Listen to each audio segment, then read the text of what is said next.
Is it? Buka. Hii ndio reason, si ndio? Si switcher hii ndio inatumika kuswitch huko juu. Kuna mbili. Kuna yenu na huko juu.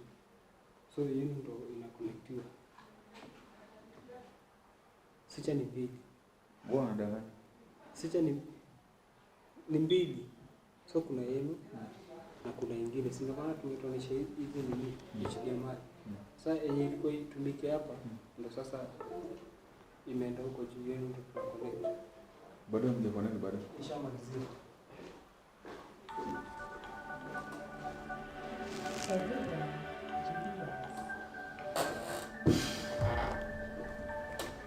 Sasa hii to take how long? Uliza the guy, how long will it take?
everywhere.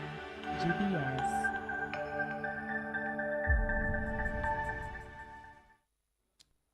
Good evening and welcome to the Insight tonight. Well, to the bond of 4 is our SMS line, and this show begins right now. Of course, we do not do this alone. I have two guests with me. My first guest is Reuben Bosire. Reuben Bosire is a Kisii County coordinator of United Patriotic Movement, that is UPM. Of course, my second guest is Alo Denish, who is also a youth leader in the country. The Insight is a show where we get to delve into matters politics, governance, issues, where we get to critically talk about these issues through the eyes of different and various stakeholders, as we get insights on issues that concern you, and as we get to chew them into boluses that you, our viewer, can easily be able to swallow. The conversation today is on the state of current affairs. We're tending to look at the state of current affairs in different perspectives and ways. But of course, I will follow your guidance. I'll make it a bit more, I'll not be specific. So let me just begin and ask you, perhaps, I'll begin with you, Bosire. Bosire, if someone asked you, what is the state of current affairs? I wonder what your answer will be. All right, thank you so much. I think the state of our current affairs is unexplainable, in a sense that no one is able to understand really where the next step will be in, because what Kenyans are experiencing is something that they never thought that they'll be there or they'll be going through. So currently, politically, we can say that it is a bit confusing to people to exactly say where we are and where we are headed to, because there seems to be a lot of confusion from our leaders, especially from the executive, parliament, and all other arm of government. I would say that the presidency of the current affair is not there. Like, we've never been in this same state that we are in. Away from other things to do with the economics and what have you, but we are in a state whereby the country is not at par with what is really happening. Because you can really see that we had a government that was democratically elected. The same government, it got into another agreement and an agreement that is not understood so well with the opposition. Again, the same government was divided. They've done a lot of up and downs. So there's a lot that has happened, and I think going forward we are really will have a hard time to really say exactly the state of the nation is okay or it's not working well. But to say in a short statement is that we are in a real confusion. Interesting. Hello. What do you make of the state of the nation? The state of the current affairs? Thank you, and I think it's a singular honor to be here. We are here to take stock and not to take sides, because the state of affairs or state of the nation requires reflection and not reaction, according to me. Truth and not tribalism. So, and we know at the back of our mind that Kenyans need more than just political theatrics. They need leadership that listens, leadership that delivers, and leadership that actually unites. Kenyan politics is taking a different turn. There are currently alignments and realignments. There are currently political breaks up and political bridges being created, as we see currently. Politicians, as usual, are after their interest, and they are joining alliances that they feel favor them politically, and that they feel is really chanting their political interests. So there's nothing unique. I know we've studied Kenyan politics over a long period of time, and we've witnessed what is going on. It's quite unfortunate that we never have a period of political rest and only developments and delivery. And this particular one was very unusual because politics began almost immediately after election. First with the opposition after losing, calling for demonstrations and on the basis of citizens not doing well in terms of economically. And then later the Gen Z strike revolution that really saw for the first time our parliament being touched, and that really shook the government to a point whereby almost the entire cabinet was sacked. And later on we realized that the deputy and the president really fell apart and the deputy was ousted. So whatever we had is that the former real opposition is working in a broad-based government with the government. And another faction that was actually part of the government plus a little faction that was part of the opposition are now acting as opposition. It's quite interesting politically, and we are only here to see what next. But I want to say that even as we have this political chance, in the silence between the political chance of either side lies the voice of the people, which is often too ignored, but always very right. Yes, we listen too much to the voice of the politicians and not to the real voice of the people. Okay. Yes. Interesting. Thank you so much for that insightful discourse, because you have actually aligned our discussion for the night. And thank you also, Mr. Bosiri. But Mr. Bosiri, let me just ask you, because we are talking about the state of the current affairs. There's a lot of things actually that have been mentioned, agreement with the opposition, which you have mentioned. Now, how this, the government, how generally it's working. And this is a very broad conversation actually that people are having. How are these people working? And let me just ask you this. What's your view is in when we are now seeing part of the government are now in the opposition, and now those who are in the opposition are likely working and even benefiting from the government that the current opposition worked tirelessly for. I don't know how to put it, but I know you understand my question. Let me just start with that. What do you make of it? I can equally say we do not have an opposition currently. Okay. And it's high time that Kenyans learn to understand that they are alone. Because the people that we had, or the faction that we had as part of the group that we were to follow, to put check on the government, is in government right now.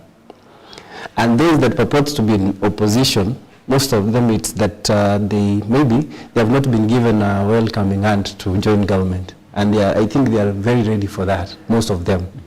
So the kind of arrangement between the government and the former opposition, which culminated to be called broad-based broad-based government, I call it broad-based. Broad-based government is a kind of a government or an organization that does not really seem to understand the need of Kenyans, seem to follow through what they, either way, they had promised the citizens. Because even the so-called opposition, they had made promises, right? And the government that was elected, they had made promises. Given that now both of them are in government, we don't expect really to be having issues to do with us as the citizens murmuring about and delivery of the government itself, the so-called broad-based. So I can equally say the kind of working relations that we are really experiencing right now, it is even confusing to the ones that are in that whole thing. They don't know who to do what. That is why the other time you find that the same guys, when they were on the other side, they were casting, let's say, a project. When they are in that, they are in government now, in the same project, they are praising it. What it shows is that these guys, these politicians, or this whole grouping is very unrealistic, and actually they are all after their own interests. So what I can tell our people, I usually say, we are all alone. It's high time people realizes that we are all alone, and when you find that that is what you are, you immerse yourself and plan well. because we have another chance in the next 2 years. When you say plan well, what do you mean? Let's not vote, let's not do our voting to make someone feel bad. Let's use our heads well when we are making choices. Yeah, But because if you say that all these politicians are banned, from your own statement, yes, all these politicians are banned. It means that they are, and the Wananchi are alone. exactly. What should then the Wananchi do? They should plan. Now, for example, we are calling on people who have never stepped in politics because they have leadership qualities, but they are not politicians or they have never been in politics. They can come up and take leadership positions come next elections, so that we can have people with ideas of what really the citizens want. So is the issue being a politician? Is it Not like- really. Yes. Not really. It is the nature of these people we call politicians right now. The nature of the The politicians. people we have right now in politics. So once we get another person who is not a politician to be a leader, he'll probably be That a is not politician. my word. What I say is, let the citizens Yes. understand one thing, Yes. that both people in government, for example, the ones that are comprising the broad-based government, their interests are not with the people. Okay. You understand? So they should not expect anything much from. So what should be, because the idea of, actually, let me just pose the question to you. The idea of people electing leadership is so that these people will, for example, in parliament, these people will come up with laws that defend the constitution of, or rather that defend their well-being in terms of economy. It could be in politics, to sort issues, healthcare, issues, education, their well-being generally. But as you say that the politicians don't have the interest of the people at heart, and even going by the example that he has given, we have seen some of them were in opposition and now in government, and some of them now were in government and now in opposition, and clearly we do not know who is in opposition or who is in government. When we say that we do not have, that politicians don't have the interest of the people at heart, what do you make of this, and particularly the nature of the politics in Kenya? What do you make? Thank you. Let me first of all try to honorably disagree with my colleague here. I think there's nothing confusing. First, politics, let's be realistic. Politics is a game of interest. And that has never changed, especially for politicians. The fact that we had a government in place and we had people who lost, and now there is kind of what they term a mongrel of a government and opposition, is not anything new to us, especially in Kenya. It happened with the handshake, and it's kind of repeating itself today. The only difference, maybe this one has gone to an actualization where a deputy president was actually ousted. But I want to say that, look at it first of all from a broad-based perspective. Are these politicians joining each other for the first time? For example, President Ruto and Right Honorable Raila Amolo Odinga have worked before, even in 2007 election. They are actually in the same team with President Ruto actually voting for Raila Odinga to be the president. So there is nothing like the political friendship is not permanent, neither is the political enmity permanent. Politicians change tune depending on where their interest is vested.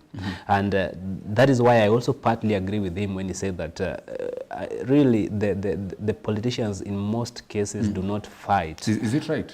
Do not fight for the interest of the people. They fight for their interest. I want to give you a case scenario. Look at, for example, the ousted former Deputy President Rigathi Gachagua. For almost 2 years, he was in government. He vocally supported the government. I remember when there were opposition were on the streets talking about high cost of living and the Maandamano Tuesday. You remember it? Every Tuesday there was almost like a shutdown. He would wake up in the morning, go to Harambee Annex and say that he's impressed by how Kenyans are busy and not ready for theatrics by the opposition. Actually, sometimes he called them militias. Just months later, after the Gen Z revolution and he was ousted, he started sharply criticizing the very government that he was really supporting.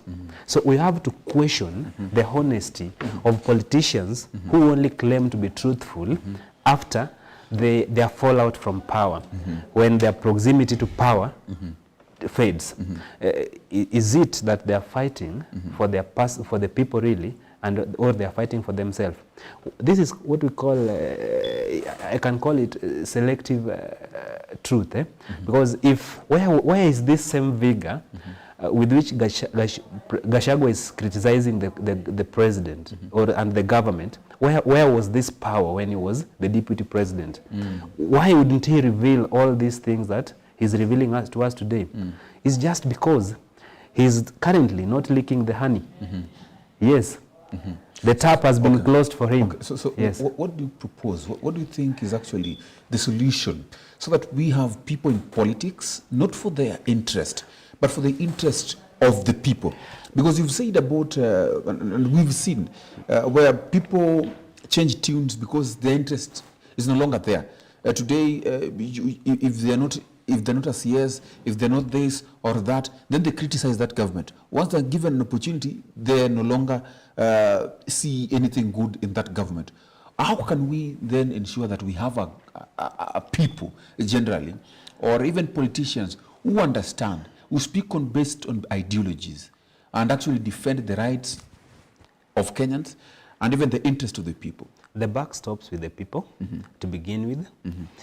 Remember that however much the politicians are currently very powerful in the eyes of the citizens, it is the citizens who actually gave them the mandate to be there. You remember when there were very many candidates for the seat of the presidency, but some did not even appear in the public limelight. Why? Because maybe they did not have the financial muscle or the political muscle to be able to gain popularity. Kenyans have themselves to blame for whoever they put in power. Okay. You cannot, like they say, buy a tuk-tuk and expect it to serve you as a Mercedes-Benz. So the buck stops with us. But the problem is not whether the opposition or the government is working together. The issue is not who is working with whom. The issue is that should we focus on issue-based politics? Yes. Because the heartbeat of the nation is not in parliament or in presses or in political rallies. It is in the homes of people without food. It is felt by the burdened youth without employment.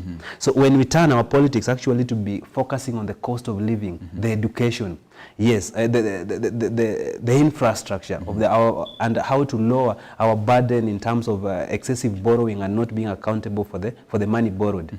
When we lower the unnecessary taxation to the people, that is issue-based politics. That does not require who is working with who. That does not require who is working with who. It really requires that leaders who listens longer to the people and who actually unites the people and deliver the promises. Okay, hold your thought right there, sir. We're going to that question of politics, because that is actually everything in Kenya is political. Even what we're going to talk about next is political. But let's change perspective of what we're talking about. Echoes of war. Is that word familiar? I'm familiar with the two words. Echoes of war. I'm familiar with the two words. Yes. I know echo and I know war. Yes. But let me just be... I think you are asking what I take of the incident that was happening yesterday. Yes. Okay. That was very unfortunate. In as much as I didn't know about it until I saw it being played by the government, I think it was unnecessary for the government to go after the whole team that was showcasing their drama with that title. Had it not been that the government was after it, maybe it could not have been of effect to anyone as it is right now. So, in as much as I don't have interest in it, I can just say it was a wrong advice for the government to go after those girls who are doing their drama. Secondly, as it is said, literature is a mirror to the society. Either way, maybe the government had already read the whole thing and they understood the impact that it could bring to them, not to the public. Because I think the message that the drama issue, the quote-unquote echoes of Wuhan, it was a message that resonates well with the people. So when the government started or decided now they should make sure that it doesn't get to happen, it brought a lot of curiosity to everyone to just get to understand what is this all about, and actually why is it that it is bringing jittery to the government. Yet again, it was just a drama. So as per what I understand, or I have understood about the whole incident, is that the government is a bit scared of such information being spread all over, but they spoiled it. Yeah. Okay. So why is the government scared of art from school kids? Thank you. Or the government is not scared? Let me say that actually, besides my leadership and activities and in science as a career, I'm a poet, which means I'm a literature guy. I've published quite a number of poems. But before doing that, I've always studied the history of literature. Let us remember this. Governments from antiquity have been very hostile to art and literature, unless it favors them. Let us go down back the history lane. Think of people like Ngugi wa Thiong'o. Why are they abroad? It's not sometimes because they wanted. They actually faced real threat from the government of the day that felt like their literature was actually speaking something against them, or actually educating the citizens about the wrongdoings of the government. Look at even outside just Kenya, Nigeria, we have had literature, poets, we've had so many people in different forms of arts that were actually some killed, others tortured, others actually ostracized. So look at, for example, Ken Saro-Wiwa. That was a Nigerian. He wrote the book Africa Kills Her Son. It's a very short, it's a very, very intriguing story. And he was killed by the Nigerian government in place. And if you look across even Africa, and After writing Africa Kills Her Son, and several others, he was actually a poet, and he was also a literature person who wrote quite a number of books that were viewed by the government of the day that they were politically instigated. And you see, the point is that government of the day is not practicing anything different. They have been hostile to art and literature when they feel it's actually pointing out some critical aspects of wrongdoing of the government. So what the government did yesterday was highly unacceptable. It was actually very shameful, and it is something that they really ought to come out and apologize, especially that it involves our young children who are actually the future generation, that they will grow with that history of pain in their hearts. And you remember, if you do this, and not only them, their fellow students who actually watch them, their mothers who watch them, that thing caused more harm to the government than good. I actually want to say that I also want to partly disagree with any politician. In this case, I think the curriculum states who should be involved in art in school or what. If politicians also, if they did it in goodwill, we can say, but if politicians also can use innocent citizens to further their political cause, because you also realize that even the behavior of the politician involved, Malala himself, was more than just presenting echoes of war, but his talks and theatrics were more of also claiming some political mileage, that I did it. So the whole thing turned to be a fight between Malala and the government. And you see, when two elephants fight, it is the grass that get harmed. And so the people who were really the greatest casualties were the students of Butere Girls, who have spent their entire time actually practicing and were unable to perform. You remember the time, the engagement, even the dress code, some of which they may have to go a long mile preparing themselves. So I think that was so unfortunate. And the government cannot be such petty. I think some things are just too petty for the government to be involved in. Had they just left the student to perform, maybe if they are preventing the popularity of that art, it wouldn't have gone to the extent it went after they really tried to sabotage it. So the government advisors and whoever really was after that, it was really misadvised. Yes. Wow. Yeah. Interesting. You want to add something before you take a picture? Yeah, I want just to add on the author of the play. Yeah. I think it's not news that a decade ago, he was also in the same issue with government, with the same school, Butere Girls. They had something to do with Dom, or there was another title.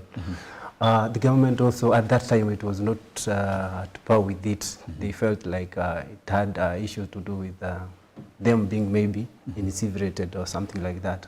So what I would say is, I don't think, however, we will get the guidelines from the ministry, whether him writing the play, it was an issue. The issue was with the message that the play was carrying. Yes. It was bringing a lot of it, I think, in status and those that are operating with the executive. Yes. So, as my colleague has said, it was a very bad show of event. And the current dispensation we are in, we don't expect to have a government that can feel so much pressed to a point that they go again after those kids or after the play itself. So it was uncalled for, and with the strongest term, we say it wasn't okay. Yeah, they shouldn't go that route. Yes, sir. And I really just wanted to add, if you look at the whole scenario and all the things that followed, who being arrested, students being stopped from performing, do you think that is really the issue? Let us come to the core of the issue. This government really actually came to power riding on the hopes of the hustlers. Remember? They talked about the weight of, they had a weight of bold promises that they were planning to deliver. And you see, what we can easily say that is that the hope they were supposed to bring is not in policy, is not in political rallies, it's not in campaign, it is in the actual delivery. I tend to believe, and I'm very much convinced that had the government delivered, and if they believe they had delivered, they really would have no cause for alarm, no fear of any hurt. Because the people themselves will say that, the art is actually politically manipulated and is a propaganda. But the extent to which the government reacted also indicates to some extent that they are guilty, as stated. Yes. They feel that to themselves they have actually not delivered on the promises. And you see, a promise delayed is a trust betrayed. Because even if they are saying they still have some time to deliver, there is already a delay. You cannot tell a common manager to wait to eat tomorrow. Okay. Some needs are very urgent. So let the government, the solution to this is not stopping any art or literature. The solution is for the government to focus on the issues and the promises they delivered, the real actualization of their manifesto, and people will really be contented, and actually they will have nothing to fear. Okay. Yes. Thank you so much, gentlemen. We're taking a quick short break. So another question is, why is the government so much concerned on silencing the people that actually are criticizing it instead of working for the same people? Well, there's a question. What could be happening? Well, we are coming back to have a greater discourse as we get to look at President Ruto's visit to the mountain. It was again good to look at some of what the other opposition members are saying. What is Gachagua saying?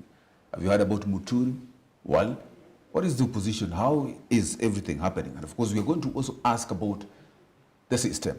Is it really working in the favor of the people? well, as we also get to scrutinize some of the workers of government. Well, we're taking a quick short break, but we'll be right back.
Everywhere GBS.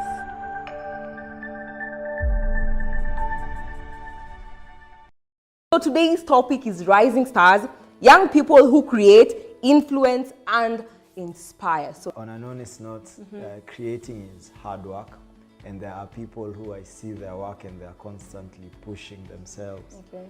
Like wanajipush, kujipush, like they are putting creativity up top over there. I think no one also prepares you for the fact that the better you become. Your networking is also very good. You see, there are people who have passion for, you know, videography, creating videos, editing. There are people passionate about that. If you are someone who talks and you meet people and you love people, you'll definitely meet someone who's just waiting to shoot you. But also in terms of what I put out, it goes back to what are your values? Okay. What are your values? What are your beliefs? So as much as this is trending, yes, that is trending. Does it align with your values? Does it align with your beliefs? You can be a star without the star position. Aibu. Si lazima ukue hapo mbele ya watu. Si lazima wewe ndo ukue star, ndo ukue star. Hata ukiwa hapa chini, wewe bado ni star. And as she has said, discipline is a big thing.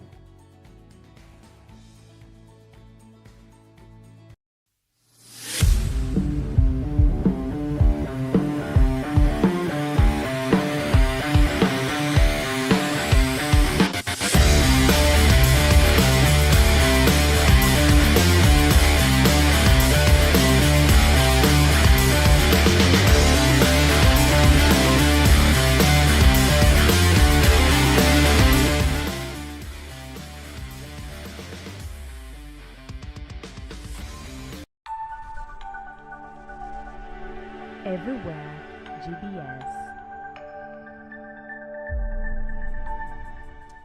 Welcome back to The Insight. We continue with this conversation on The Insight as we get to look at the state of the nation, the state of the current affairs. How are things? Well, we get to question this and get answers through the lenses of two gentlemen. One of them is Reuben Bosire from UPM, of course, joining us here. And of course, we also have Alo Dennis, who is also a youth leader, joining us for this conversation.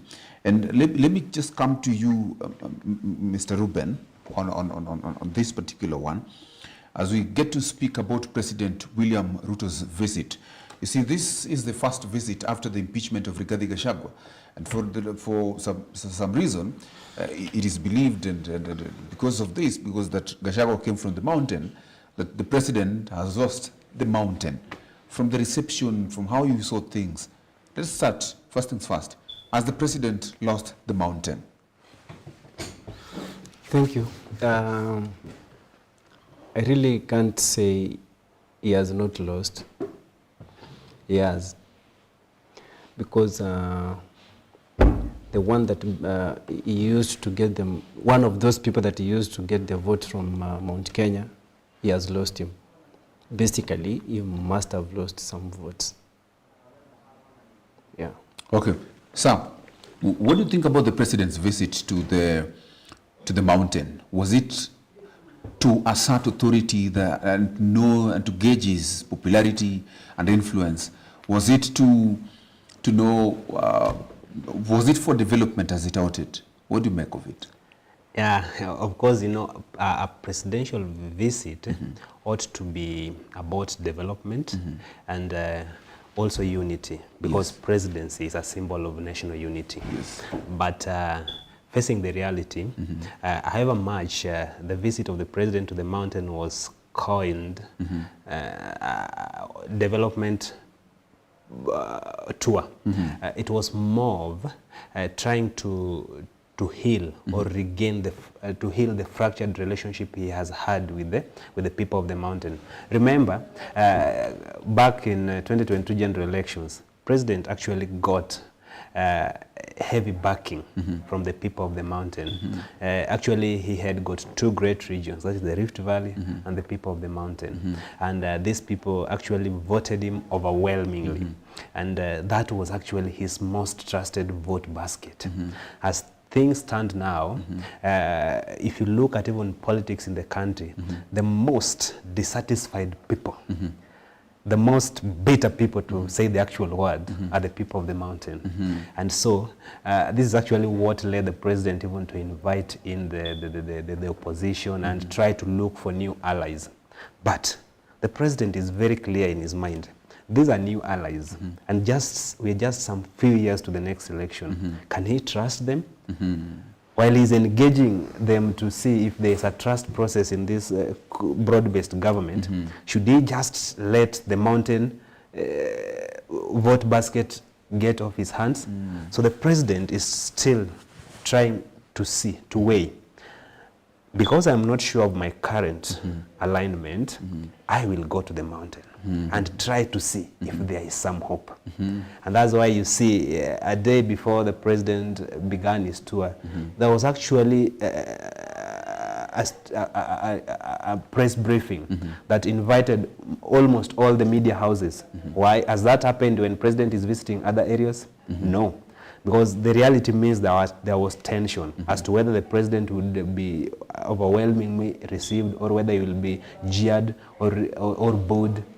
And even after that, during the tour, there were still dissenting voices, even though we saw large crowds, mammoth of crowds that were indicating warm receptions. The opponents actually termed it as the crowds for hire, hired goons and whatever. And so that is the question today. The the people of the mountain are not at par with the president. And even though not the politicians, some still are with the president, especially majority of the members of the parliament, who actually were having issues with the former deputy president. But there's really more for him to do, actually, if he really, really believes he still needs the votes of the people of the mountain. Okay. Yes. About the people of the mountain, Gachagua is no longer part of the government, and is a great criticizer of this government. What do you make, and how do you gauge his conversation and his relationship with this regime? How will it end between Gachagua and, or rather between the Gachagua and the president? Of course, it's ended. But how much can he sway the Mount Kenya to vote against Ruto? Okay, I want to tell you and categorically tell you that the president understands that Mount Kenya is gone. And I don't know what he can do. However, he's trying to make things work for him maybe to walk through. As my brother said, he has a lot of insecurities with the new Darling and the X voting blocks. So Gachagua is a good debater, and he has sold this narrative that he is a campaigner and a spokesperson of the people of the mountain. And if you do your research well, you'll find that those who are saying nay against Gachagua are only politicians who happen to be in line with the president currently. Yes. So, but if you dig deeper in in looking to get that what is happening or what the people say about the current state Yes. in the mountain Yes. with the government, you find that the masses are long gone. So Gachagua has really tried to make sure that he lives with the people he came with. He purports to say that he came with the people of the mountain. The votes that the president amassed when he was elected from the mountain was courtesy of him. Actually, he says he is the one who gave him the votes. Yes. He may be right in his own ways, but okay, he had other people that he worked with. Yes. But he has really bought a big quantity of sympathy from his people. One, I helped them to raise a government and they sent me away. Yeah. So, wanatudharau sisi. So the people have bought that thing. Yeah. Secondly, the kind of money that was used to buy the crowd, as per the other politicians say, could tell you that the president knows that he cannot go there empty-handed unless you do something. Yes. Understand? So we are assuming that now people they came to listen. Even if you were to go there, you were to be there, you could go listen. That does not mean that you've made up your mind against what you had decided. Yes. You see? So most probably, the president is going to find it too hard for him to get the same backing yard in the mountain. However, he might try to come up with a lot of makings, using a lot of ideas that he may put at play to work for him. Like, for example, bringing other candidates, planting candidates from the same region to try and make sure that he has tried to make sure our they've taken the votes, they've cut amepita katika the same way Moi did in 1992, as we had said. So, I usually tell people, the people in the mountain, they should not just say that he has really stepped on us, on our leaders. And such thing, the same, such way, he might use the same people he has shown the masses that he is against to contest, so that the influence of the so-called grouping with Gachagua will lose the numbers that they have. So the president is I think is playing his cards as he thought to be. Yes. Also is aware the mountain is not as it was before. Yeah. There are narratives that is not going to sell. Yes.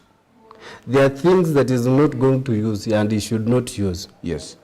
However, I also, in the same mountain, I also can advise Bwana Gachagua. It should not be all about the people of the mountain. Okay. It is not only the people of the mountain who are feeling the heat of the same government that we are being led by. The whole country is feeling like it should not be about Mount Kenya, but the whole country. Help us get the way to get away with the current government to have a new government. And again, I don't buy everything with Gachagua. He got mortified when he saw Ruto pulling the crowd. Also, he started to eviscerate the secrets of the government when he's out of government. So we cannot say he's just an angel right now. As I had said earlier, these people, they go with where the interests are vested. But right now, Ruto has a very uphill task to make sure that if he is to be re-elected by the people of the mountain, he has a lot to do to regain the votes. Okay. We've had a lot of opposition. There's so many people actually who are now in the opposition, who have joined the opposition. Rigathi Gachagua, Justin Muturi, they're even talking of a lying president. And generally, if you look at the opposition, of course, we have those people who came from the government. Maybe you can comment on what you think about what they said. Is it just for convenience? People are asking why weren't they talking before? But even as you talk about that, how prepared is the opposition to fight this government? Because also, as history has always had it, it's quite difficult to beat a sitting president. How prepared is the opposition? But all those people who are preparing to beat Ruto, are they really sufficiently prepared, or Ruto is the schemer? Thank you. Let's call it what it is. Yes. It's called selective outrage. Yes. When the truth only comes out when power has faded, it's not conviction, it's convenience. Silence in privilege and noise in rejection is not leadership, that is manipulation. And this is the message to the leaders who are actually in power about a few months or a year ago and are now serious critics of the government that they have been supporting. Where was the energy when they were at the center of power? For example, to the leaders from the mountain, you cannot claim to be fighting for the mountain only after being sidelined. And number two, the mountain is not the only section of Kenya that is facing issues. Why regional politics? Why are you not fighting for the entire country? Are the mountain facing more economic hardships compared to the rift or to the coast or to the lake? That is not the case.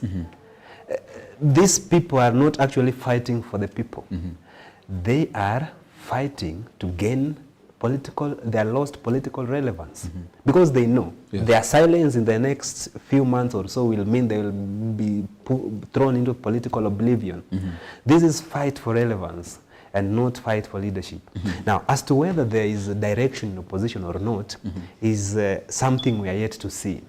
The position is not yet clear on who is going to be their flag bearer in the next election. The opposition has majority of 4 party leaders and former flag bearers of different parties and quote-unquote kingpins of different ethnic communities that all feel capable of being the president and feel that they are deserving in that opposition to be the one carrying the flag of the opposition and running for the presidential seat.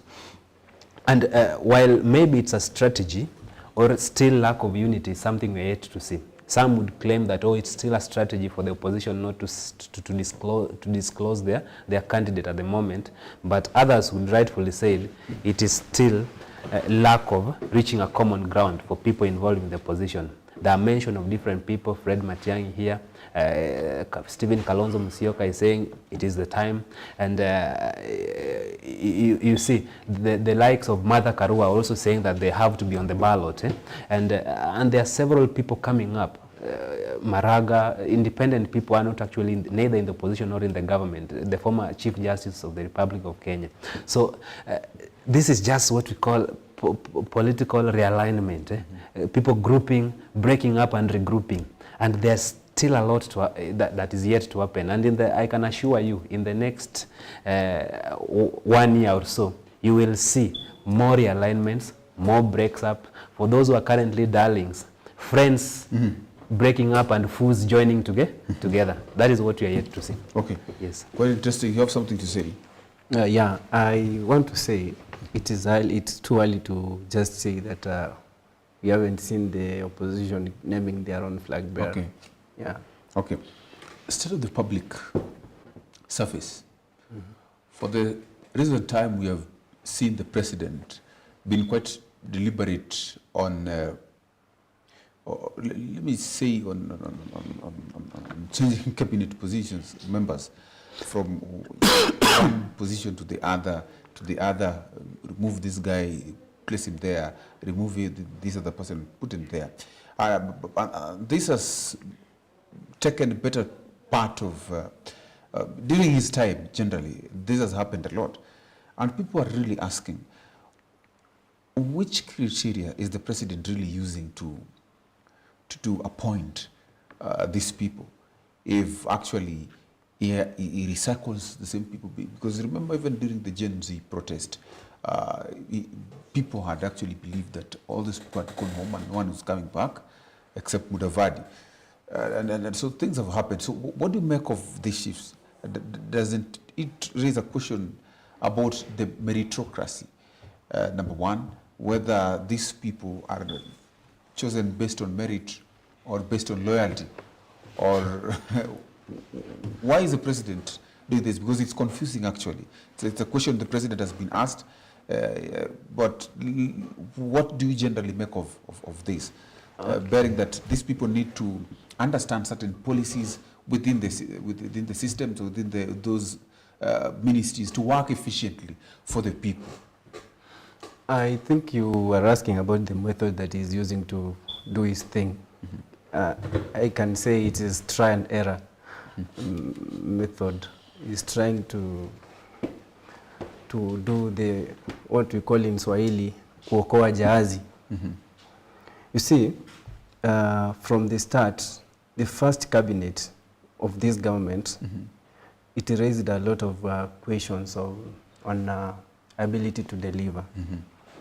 If you could look at the whole lot of ministers or cabinet secretaries that had been appointed, a lot of them had, let me not talk about integrity issues, but inability to deliver. Yes. Kenyans raised questions on media and on other platforms about the ability of these people. But you see, all the powers were with the president. Yes. He did what he could do. Yes. And from that point, yes, every other ministry, yeah, except it was Ministry of Internal Affairs, yes, Interior Cabinet Secretary, that is the current Deputy President. Yes. And there was another ministry that people had no issue with. Yes. But the other, was it 19 slots, a lot of people had issues. The issue to do with the Minister for Agriculture, Minister for Public Service, Honorable Kuria, yes, Minister for, was it Gender, Aisha Juma, a lot of people yes, had issues. For me, I cannot say there was anything to do with merits. It was loyalty, awarding loyalty.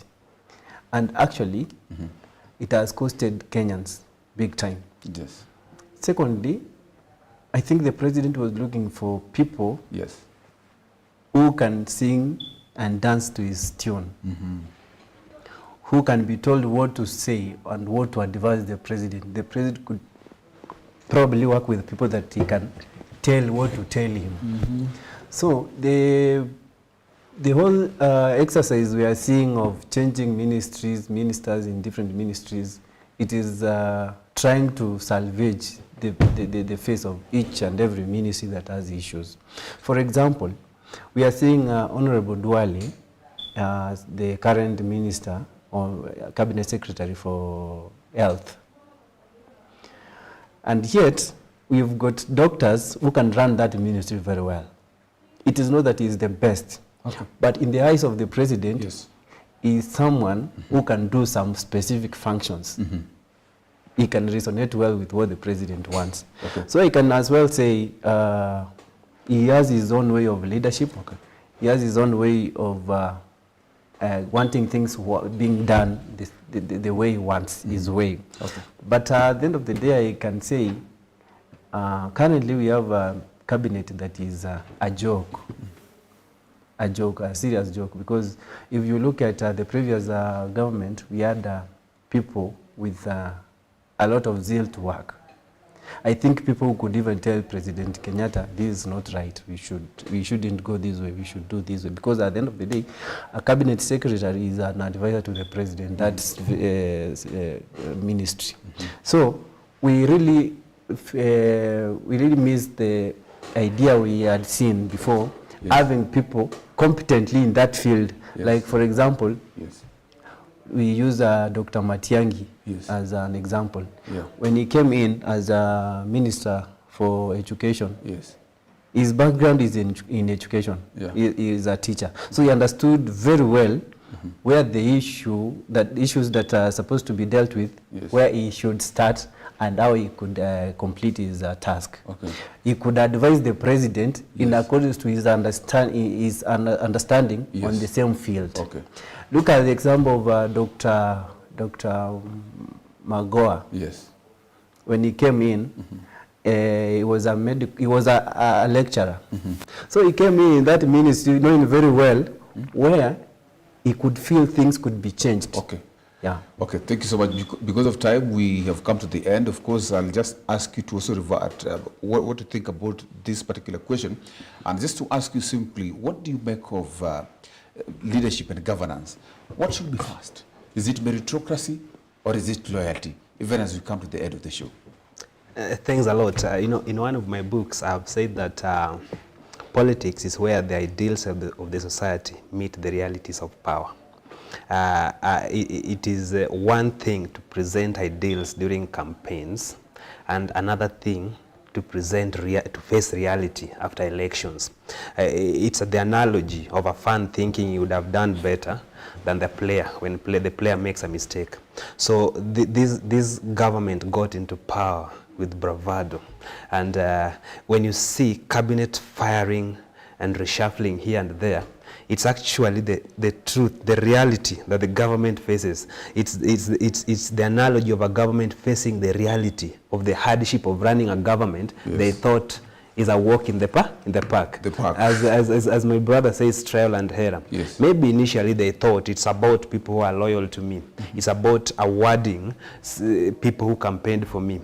Then later they realized, oh no, there is a task to be actually performed. There is a promise to deliver.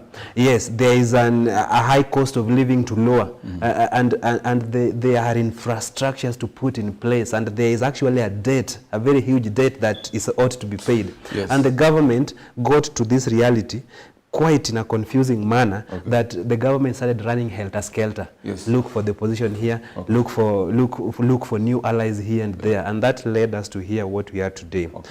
Yes. Thank you so much, Mr. Allo, for coming. And of course, Mr. Bosiri, also thank you so much for finding time to be part of this. We have just cut it short because of time. But thank you so much for staying put, and of course also you for being with us here as we got to talk about issues of politics, and we've talked about a lot of things. This is what we do here on The Insight. Well, on behalf of everyone who has made this a success, we wish you a good night.